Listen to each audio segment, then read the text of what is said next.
Have you ever walked away from a discussion feeling drained, even though you didn't say a single word? Have you ever felt the weight of staying silent all the time, and yet felt like you lost anyway? That's the quiet wear that comes from someone who believes that not reacting preserves peace. But in reality, they are losing themselves in the name of peace. Silence, when it comes from tension, anxiety, or fear of conflict, isn't composure, it's withdrawal. It's the beginning of a presence that starts to disappear. Sensitive adults, especially those who grew up learning to avoid confrontation, use silence as a shield. They try to keep the environment light, protect relationships, and avoid strain. But using silence that way comes with a cost. Over time, it drains you. Not because being silent is wrong, but because silence without intention is a disguised form of submission, and someone who lives that way begins to accumulate resentment,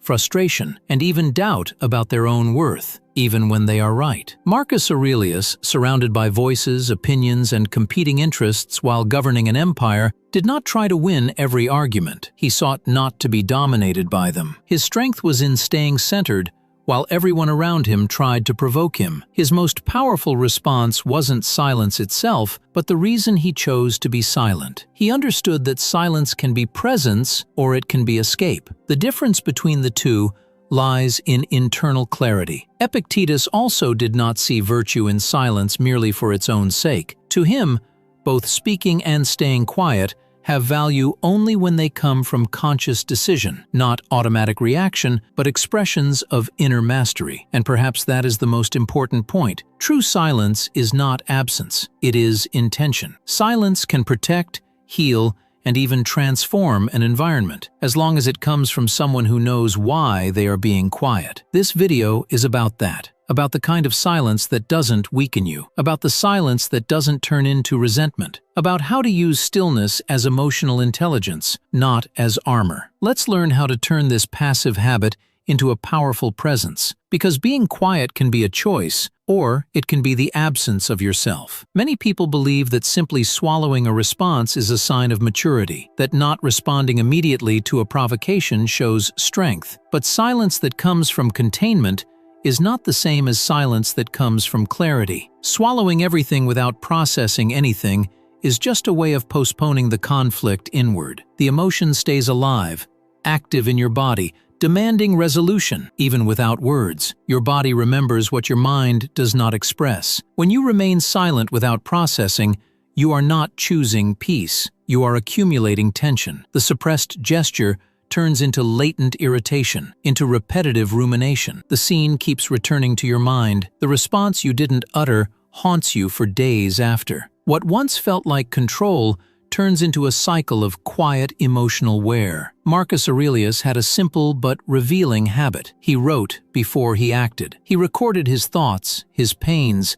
his reactions, because he knew that the interval between impulse and action was sacred. That is where freedom lives. By writing, he gained clarity, and with clarity, he responded justly, not merely reactively. For him, silence was not containment, it was preparation. How many times have you experienced this? You stay silent in a difficult conversation, only to spend the rest of the week reliving what you should have said. This is proof that silence, when not conscious, becomes a prison. That is why the Stoic practice is not to stay silent automatically, but to create a pause, a strategic interruption, a brief space where you organize your intention and then decide, do I speak or do I remain silent? Not to avoid conflict, but to prevent losing yourself to impulse. And the question that reveals the real reason for your silence is simple. Am I silent because I chose to be, or because I froze? The answer to that question changes everything, because it shows whether you are in control or merely surviving the environment. There is a type of silence that commands presence, that shows limits,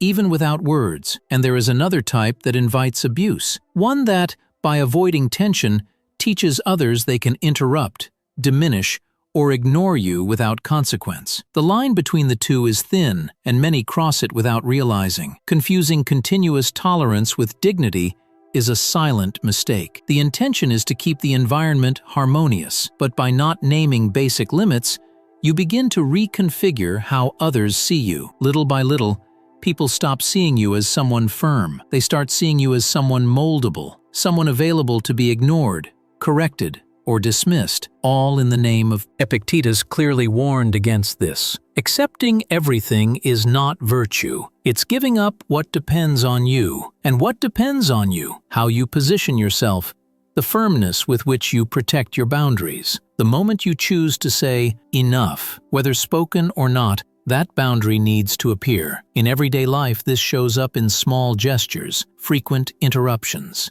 ironies disguised as humor, discrediting looks, remarks that diminish you, and you stay quiet. The first time you let it go. The second time you think it's not worth it. The third time you start to feel uncomfortable, but you no longer know how to reposition yourself because the pattern has set in, and the other person has learned they can continue. The Stoic practice here is straightforward. Maintain silence, but with repositioning. A short, neutral, boundary-setting phrase.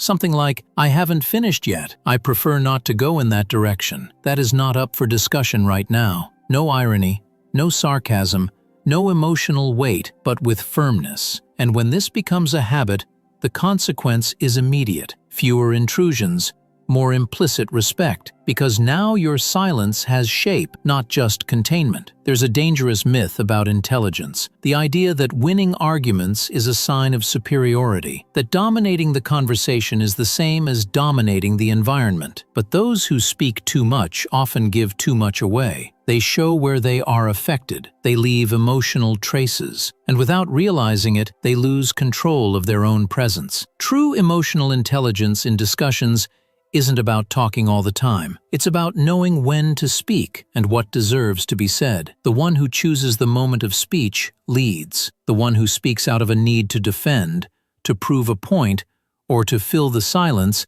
is no longer in control. Marcus Aurelius understood this. He didn't respond to everything. He responded to what was necessary. His words had function, not vanity. And this model is powerful because it reveals that well-used silence has more impact than prolonged speech. A single quiet sentence, spoken with firmness at the right moment, can change the tone of the entire conversation. You've seen it happen. In a heated discussion, someone says just a few words, and the energy in the room reorganizes, because there is presence, because there is center, because there is clarity. And to do this, you only need a simple exercise. Listen with full attention, identify the core of the provocation, and respond only to that. Not to the emotion that came with it, not to how it was said, but to the actual content that matters. And the final question here is essential. Did my words reduce the noise or increase the conflict? If they increased it,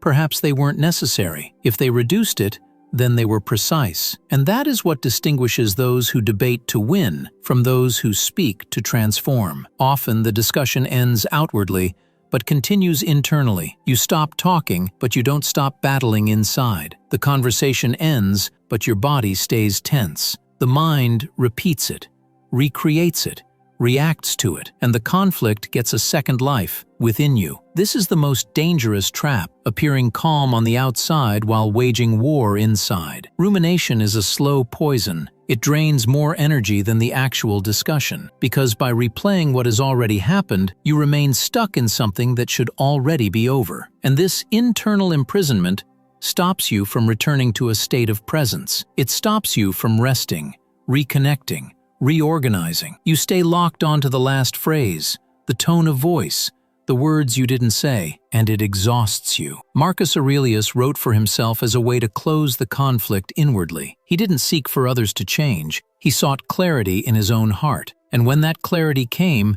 he ended the conflict inside, even if externally the situation might still be open. That is true power, the ability to decide within yourself when the discussion is truly over. This can be done with a conscious decision, recognizing that enough has already been exchanged, that the energy you needed to put into it has already been given, and then asking yourself, does this still deserve space in my mind? If the answer is no, then you can leave, not the conversation itself, but the prison it left behind. Stoic silence is not a flight from conflict. It is a refusal to be emotionally contaminated by it. It is a conscious choice about where to put your energy. Marcus Aurelius was firm without needing to assert himself. His presence was enough. He didn't need to say he was in control, because he was. Epictetus reminds us, freedom begins when reaction is no longer automatic, when staying quiet or speaking up becomes a choice, not an impulse. When you stop trying to win against others and start sustaining yourself. Peace. The new definition of intelligence in discussions